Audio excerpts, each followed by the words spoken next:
Alright, what's up guys? My name is Zach, and today I am driving a 2024 Mercedes GT63 AMG. Up front is a 4.0 liter twin turbo V8, and down below is a 9-speed automatic transmission. Now I am super excited to be driving this AMG GT because, well, it's beautiful, it's great, and I am in the very unique spot where I actually recently drove an Aston Martin Vantage that had a very similar engine setup to this, so we're gonna kind of compare and contrast that just a little bit. But if you would like to submit your own vehicle, you can head on over to my website, zackpradel.com/submit. It's a quick and easy submission form. It takes under a minute to fill out, and I come out to you.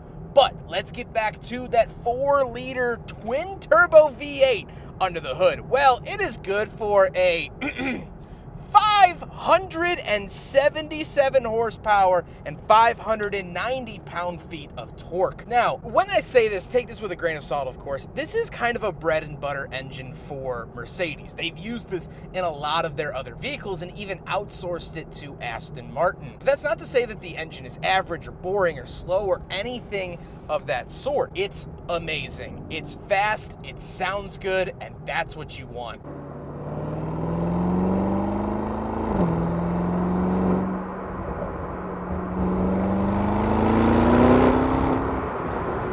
Like I said, paired to it is a 9-speed automatic transmission.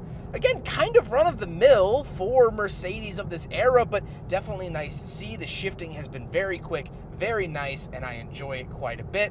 And last but not least, the GT63 is all-wheel drive, something I did not expect. How does it feel to drive the 2024 Mercedes GT63 AMG, or whatever this name is? The name's a little annoying. Well, it's great. It's everything I wanted, and just a touch more. Visibility is actually pretty good for it being a coupe. Steering is nice and direct. The ride quality is okay, but it does lean more towards the sporty side than luxurious side. So get that S-Class out of your head, think sports car, and that's exactly how this feels.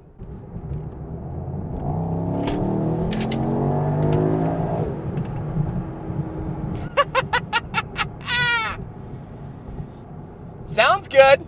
I give it that. It sounds real good. With that stuff out of the way, let's talk about the interior. Well, in front of me is a completely digital dashboard, and I really like it. I think Mercedes does something really well with their digital dashboards, which they make it easy to read. So at a quick glance, it's pretty easy to figure out what I'm looking at. And that's nice, and that's not always a given when it comes to digital screens. On the steering wheel on the left, we have our home and OK buttons, as well as our adaptive cruise control. And off to the right, we have more home buttons, as well as our voice commands, volume, and phone options.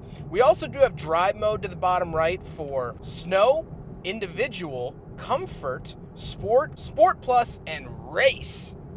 But we'll be leaving it in comfort today, and we also have our traction control and suspension settings to the bottom left. Off to the left, we do have a climate control vent, headlight switches, and power parking brake. And moving on to the door, we have our Burgmeister speaker, as well as 3 different levels of memory seats, heated seats and ventilated seats, power mirrors, and power windows. Moving into the center, we get this giant infotainment screen. I'm not totally sure that I love this infotainment screen. It does look a little tacked on. Of course, wireless Apple CarPlay and Android Auto, and this is also where you find all of your climate control options.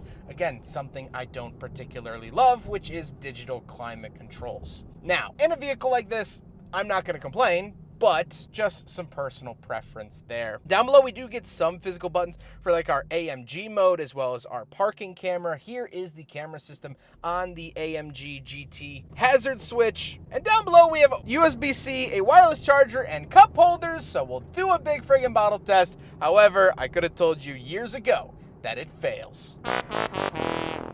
Then we do have a little hand rest, an openable center console with 2 more USB-Cs, and the seats. The seats do say AMG on them. They are heated, ventilated, power, and memory, and they are absolutely wonderful. And they are pretty big guy friendly. I'm, as you could probably see, a decently big guy, and I fit in here rather handsomely, so I'd have to say that these are actually pretty good. Now, Thankfully, we don't have any back seats. We do have this little back storage area, but we will hop into the back and talk about the trunk. Right around the back of the GT63, we do have a little key fob opener back here, and we do have a pretty good amount of trunk space. I do have to say, we have these little cargo nuts over here. We can pull this up. We have some fix-a-flat and roadside assistance stuff, little straps here for little stuff. And we do get a privacy cover that we can pull out here. So very nice to see that. Nothing too crazy. I wouldn't anticipate taking a shopping trip. However, comparing it to the Lexus LC500, I just did a big road trip in that.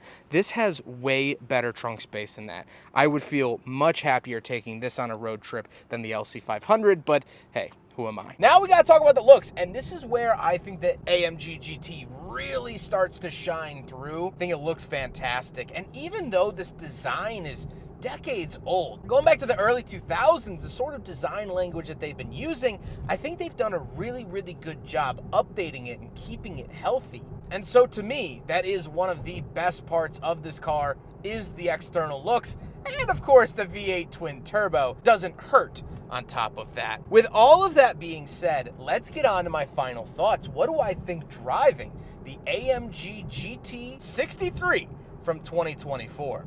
Well, obviously, this has been an absolutely wonderful experience. This car is fantastic, and I want one in my garage today. But how does it compare to the Aston Martin counterpart? Well, the Aston Martin was very good at feeling just a little bit more special. It made me feel quite like James Bond. And I liked that. This feels almost more accessible, which isn't necessarily a bad thing. I'm less worried, I'm less anxious driving this car because it is a Mercedes that I have plenty of experience with. It is a fantastic blend of classy and sporty because I can drive this around in comfort mode, and I hear the exhaust a little bit, sure, and it's fine and dandy.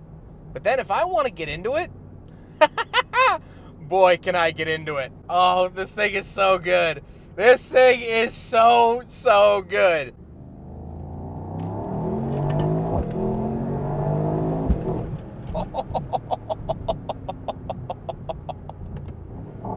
Oh, it does have a little bit of bark, a little bit of bite, a little bit of snarl.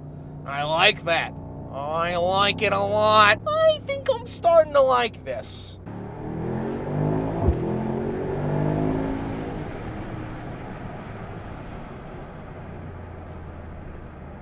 Yeah, that'll blow your hair back for sure. What a great car.